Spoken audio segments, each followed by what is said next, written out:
Ahoy, mateys! Welcome to Podcasts of the Caribbean, a podcast covering the world of Pirates of the Caribbean, from the theme parks to the movies and everything in between. My name is Justin Helmer, and I will be your host on this voyage through the Caribbean. It'd be too late to alter course now, mateys. Welcome to episode 9 of Podcast of the Caribbean. In this episode, we are going to be finishing our commentary on Dead Man's Chest, the second film in the Pirates franchise. This is a very, very exciting episode. I can't wait to get to the rest of this film. We're at the very last act in the film where everything starts going crazy. So many awesome things happen. And it leads right into the next movie at World's End. So let's get right into it. Let's not waste any time. So last we left off, we just got off the island of Isla Cruces, and Norrington has stolen the heart from Jack Sparrow, but Jack does not know this yet. So after Norrington gives the chest back to the Dutchman crew, we go right back over to the Black Pearl, where Will wakes up after being knocked unconscious by Jack on Isla Cruces. And he looks up at Elizabeth, and he says what happened to the chest. And Elizabeth tells him Norrington took it to draw them off. But then we go right over to another fun shot of Pintel and Rigetti, who are pulling the longboat back onto the ship. And I love it. They're like, you're pulling too hard. Like, you ain't pulling hard enough. And then we go to Jack, who's carrying his jar of dirt proudly. He does not know the heart is not in there anymore. But Gibbs asks, where's the Commodore? And Jack says, fell behind. So that's a nice callback to the Pirates Code from the first movie. But Gibbs then says, my prayers be with him. Best not wallow in our grief. The bright side is you're back, and made it off free and clear. And right after Gibbs says that, the Flying Dutchman surfaces out of the water right on the port side of the Black Pearl, scaring everybody. And Gibbs just sees it, and he sees Davy Jones and the crew, and he just says, Lord on high, deliver us. And the Dutchman crew is getting ready to fight, but Jack is like, I'll handle this, mate. And here we have Jack holding up the jar of dirt, and he says, oi, fish face. And then Davy Jones looks at him and he's like, you lose something? Eh? And then Jack just tumbles down the stairs. And everyone has this ooh reaction. They've grown. And fun fact, a lot of people know this, but I'll bring it up anyway, is that Jack falling down the stairs in that shot was not scripted.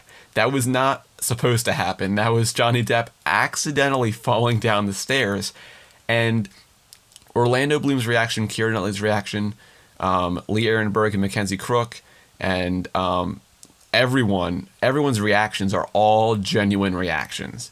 They actually did not know he was going to fall, and he literally tripped as he was moving on the deck, fell down the stairs. But it ended up so good that they ended up keeping that in the film.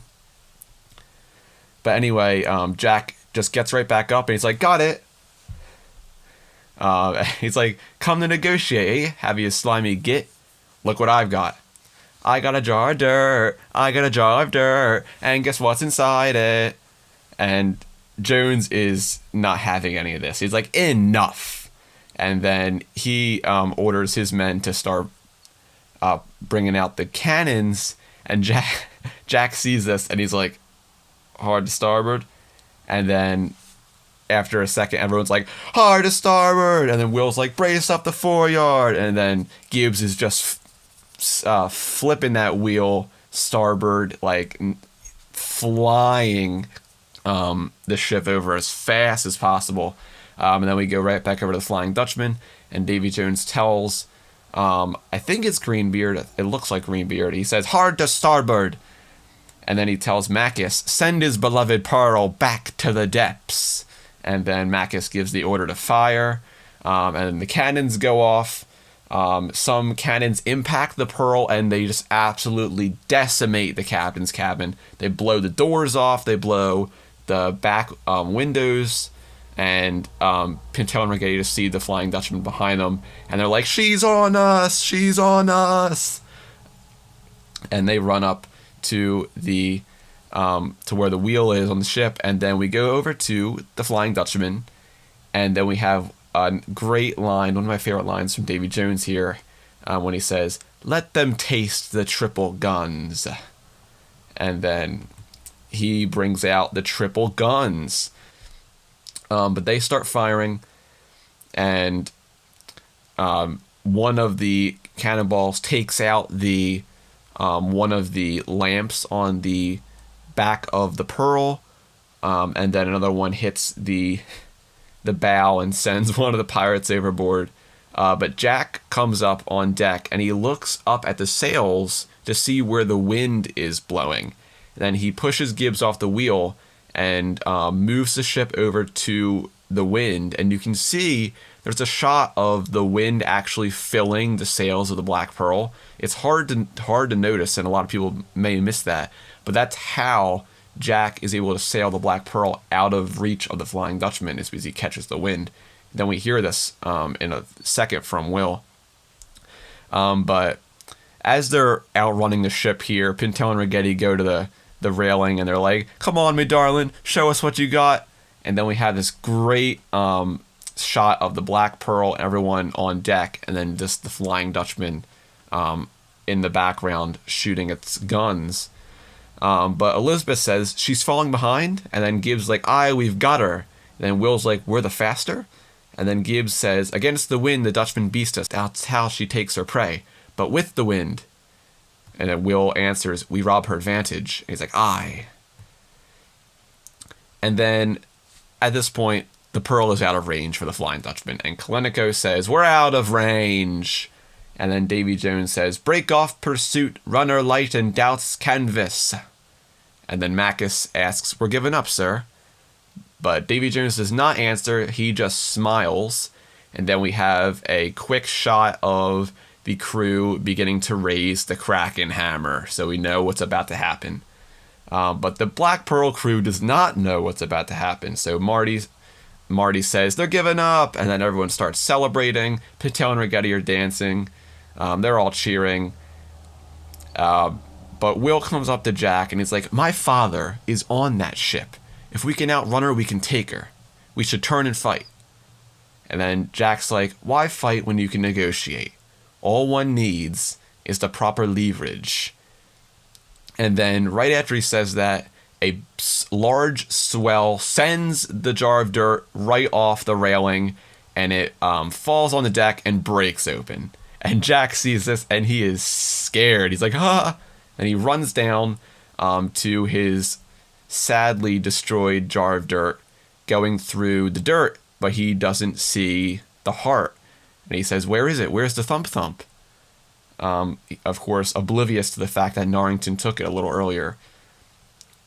And one of the crewmates says, "We must have hit a reef." And then Elizabeth goes over to the side, and then she sees the water beginning to bubble alongside the hull of the ship. But Will, of course, he knows what's about to happen, and he's like, "No, it's not a reef."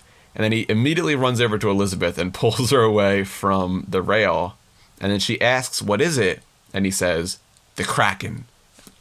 And as soon as Will says that, Jack looks up, and he's like, "I'm getting out of here." But Will is ready to defend the ship. So he goes over, pulls out a sword. He's like, "It'll attack the starboard. I've seen it before. Run out the cannons and hold for my signal." And everyone's in a frenzy. And Jack takes this moment to slip off the Black Pearl unnoticed, while everyone is beginning to run out the guns to attack the Kraken. And then we have a great shot of the Kraken beginning to run its tentacles up the hull of the ship. And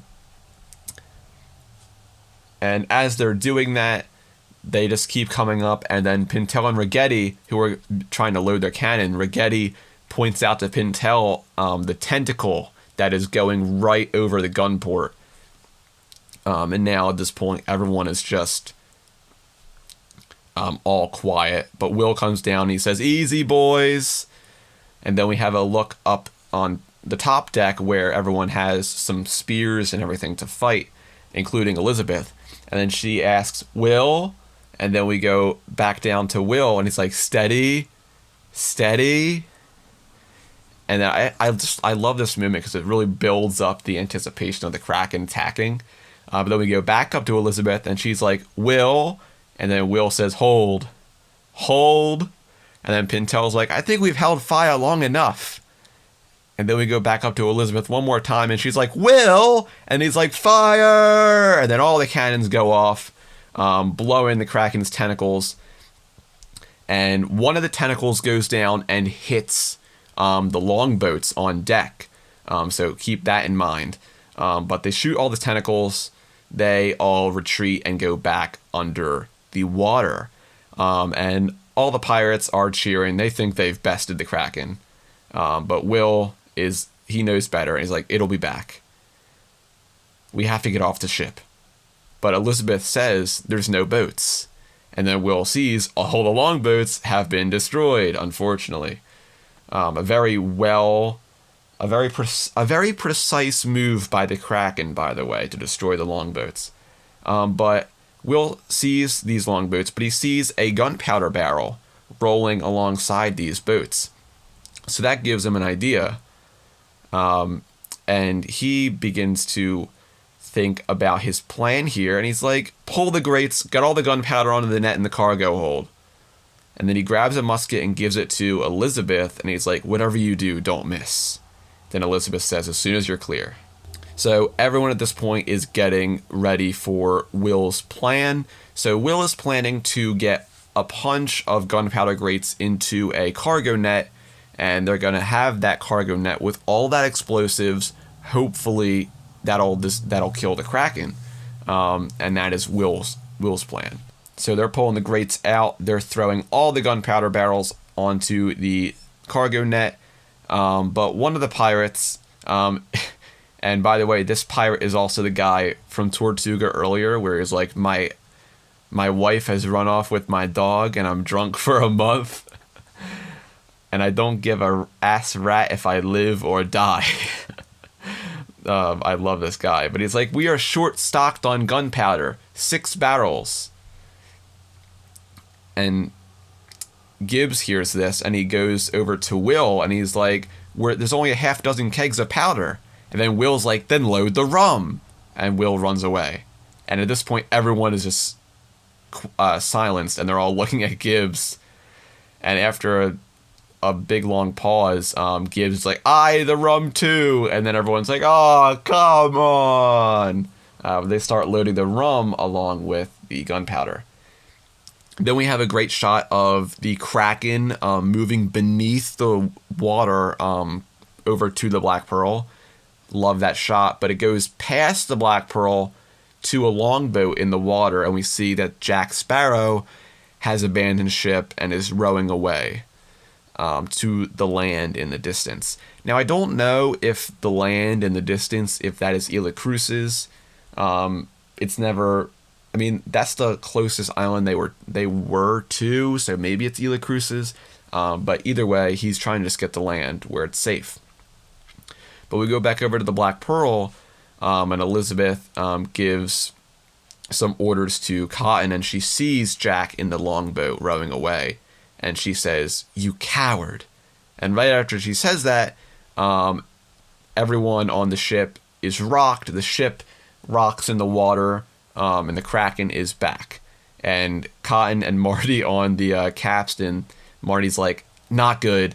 And then out of nowhere, all the Kraken's tentacles come out of the water and just make their way right through the hull of the Black Pearl. They smash all the cannons, smash everything, the beams, they pull out some of the crew members, everything's going crazy. And then Will is on the net and he's like, "Haul away!" And then Gibbs is like, heave like you're being paid for it." And then everyone on the capstan, I love how Marty's giving orders. He's on top, he's like, "Put your backs into it." But Will is riding the cargo net up, and we have this great shot of the Kraken's tentacles moving through every deck on the Black Pearl as the camera moves up. and we can see everything getting destroyed. The staircases are being destroyed, people are getting pulled out, cannons are being yanked from their stations, and then we have this shot of one of the tentacles pulling a pirate through one of the gun ports right in front of Pintel and Rigetti, and we see their horrified faces as the pirates yanked right out of that gun port. And then we flash back over to Jack, who is now seeing the Kraken attack his beloved Black Pearl. And he then looks back at the land behind him, and Jack now has to make a choice. And this choice is going to affect if he lives or dies. And it's ultimately choosing what is more important to him. Should he run like a coward while everyone else dies because of him? Or should he go back to the Black Pearl and face his fears like a man, I guess. I don't know how else to describe it. But Jack now has to make a choice. But we go right back over to, or actually before we go back over, I forgot about this. Jack pulls out his compass and looks to see where it is pointing. Now we don't see where the compass points, just giving some more thought into the choice of what is Jack going to do next. Then we go back over to the Black Pearl, where this moment kills me every time. Gibbs is holding this pirate who is being yanked away by the Kraken's tentacle, and then Gibbs is like, I got you, and then the pirate's like, don't let me go. But the Kraken ends up yanking the pirate away, and as the pirate is being pulled away, he yells, shoot me. Which is so sad. It's so sad. Because this guy would rather just be shot and killed than end up being Kraken food. Like, it's just, it kills me every time I watch this movie. That moment kills me every time. But we see a shot of Elizabeth loading her rifle, and then we flash back and we see Gibbs shooting his pistol at that pirate. It kills me every time. It's so sad. It's so sad. But like, if you really think about it in reality, how would you either want to be shot and killed, or would you want to be eaten by the Kraken? Now, if I was in this situation, I would probably want to get shot because I wouldn't want to get eaten by the Kraken. But it kills me every time. It's so sad. But Gibbs, unfortunately, he shoots that guy just because that would probably end up being a better fate for him. But Elizabeth runs over and sees Will still on the cargo net, now like 10 feet off the deck. And then she asks if he's clear. And then Will's like, higher, higher. And then at this point, one of the Kraken tentacles wraps itself around one of the masts and lowers it down and smashes all of the arms off the capstan, and Will and the net fall like 10 feet down, and he is now stuck midair, and of course cannot go any higher because there's no capstan to help him go higher. But Pintel and Rigetti emerge on deck with an axe, a battle axe, and I love how Pintel just runs away and gives it to Rigetti. And then a pirate is swooped up by the Kraken right in front of Rigetti as well.